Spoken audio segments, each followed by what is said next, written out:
Hey guys, hope you all are doing well. Just wanted to share a most recent acquisition of mine, the Fender Twin. So this amp was made, if I'm not mistaken, between 1994 and the early 2000s. It is often confused with the Fender Twin Reverb. So that one comes with two channels with two input jacks each, a tremolo, and a spring reverb circuit. The Fender Twin comes with two inputs, and then you do your channel switching via these push-pull knobs that should be on screen right about now. Another main difference is that you're going to actually have a high headroom and low headroom switch in addition to the on-off and standby. It has an effects loop, and it has an option to run your reverb on one channel, two channels, or on both.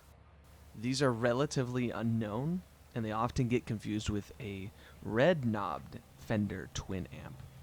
As you can see, it's very dusty. It's going to need a lot of love put into it, and it's also missing a couple push-pull knobs. Thankfully, it still came with functional legs from the manufacturer. However, the casters that would have been sold with it are missing. It is no understatement that this is a heavy amp. It was no easy task taking it from the Guitar Center back to my home. I am by no means a repair tech or amp technician, so I just started cleaning it with some Lysol disinfecting wipes.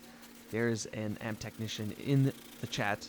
You can absolutely let me know what mistake I made, how to improve in the future. I love input. I love learning. So this had lots of dirt caked onto it over the years. Evidently, this must have been left in somebody's garage, maybe in the back of a truck. So getting to each nook and cranny was no easy task as well. I made sure that I dried it off so that none of the moisture would be sitting on the amp. Now, the inside of the amp was especially dirty.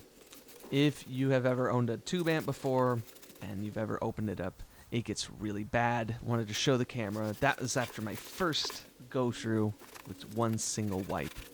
Again, I'm making sure that I'm getting every single nook, every single cranny, the speakers, the magnets, and then I'm drying it up afterwards so that there's no corrosion, no oxidation left behind.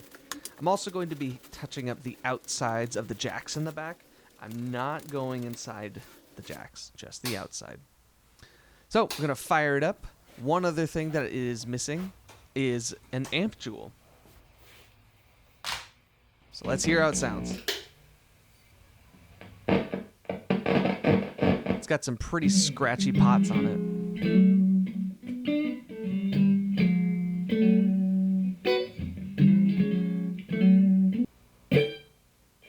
The reverb circuit appeared to have a buzz. But god dang does it sound amazing.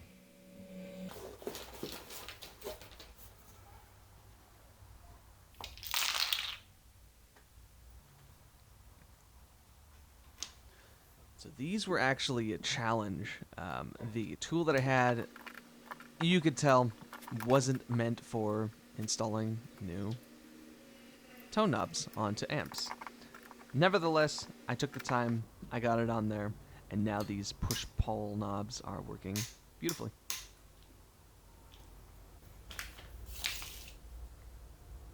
I got myself a purple amp jewel. It comes up as blue on the camera until I plug it in later. And of course, to save my back, I grabbed some amp casters. Thankfully, I didn't need to replace the entire jack for the amp jewel. I was able to just screw it in, it dropped in perfectly, and fired up. Looks amazing. I found out that I could remove the base of the casters and slap them in to the pre-existing caster holes there. And now, I don't have to break my back anywhere I take it.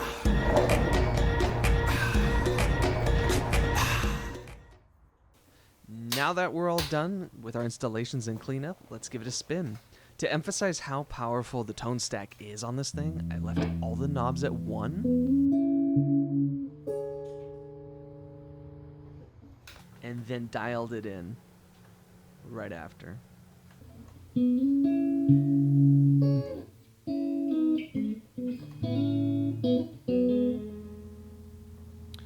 Mix in some reverb.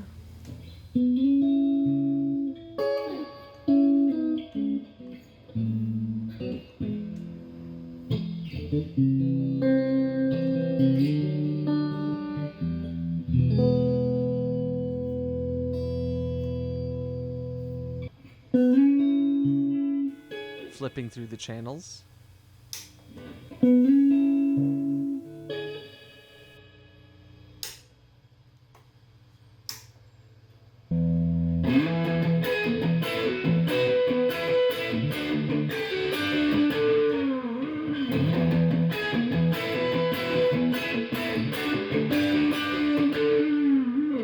In this clip, I really wanted to show the difference and contrast between the beautiful cleans that this amp can provide and the tasty, tasty crunch channel.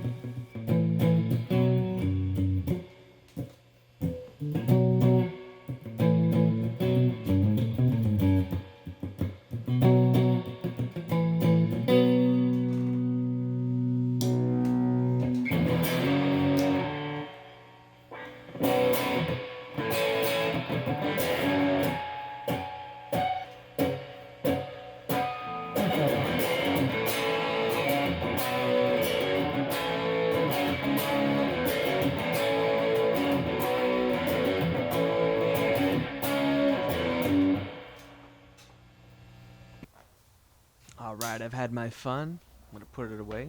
But before I do, in addition to everything else that I bought, I got it an amp cover. I want to make sure this thing lasts forever. Well, hey, thank you so much for tuning in and watching this used amp cleanup. Still plenty more to do for this, so might be a video you see in the future. Anyways, have a great day. Give me a follow if you want to see more.